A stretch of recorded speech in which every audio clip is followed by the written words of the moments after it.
The article's already being written, talking of moral panic, overreaction, but even ruling out Lord McAlpine from involvement in the events surrounding Bruneston Children's Home, there are still many questions left unanswered. Our reporter Paraic O'Brien, who spent the week in Wrexham, looks back on what we've learned in the last 7 days and asks where to go from here. There is something rather postmodern when the headlines scream, such and such, not a paedophile.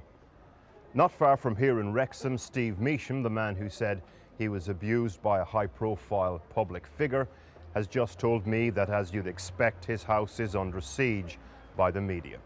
Then the bombshell, backtracking on the Lord McAlpine accusation and an apology to him from Steve Measham. Measham stands by everything else, though.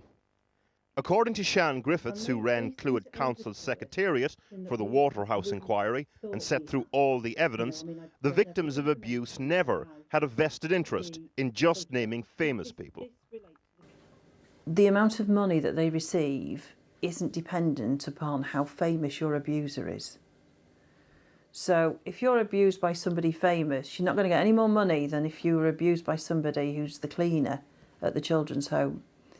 So they didn't have a vested interest in naming particularly famous names? No, in fact, all you're going to do is heap a load of trouble on yourself, aren't you? So where does this leave the two investigations announced this week and other claims made about a paedophile ring? Let's recap. This week has seen a number of other names come to light in connection with this case.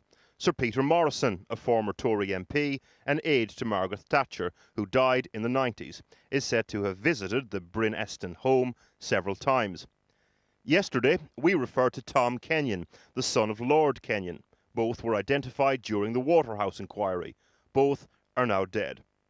But there are others still alive, including the two men who featured in our report last night, and whose names were also mentioned during the inquiry. One, a senior politician, the other, a senior public servant locally. We're unable to name either man. That former local public official is less high profile and attracts less attention. But for the victims, he has serious questions to answer. Questions I tried to put to him today when I called. His answer, no comment.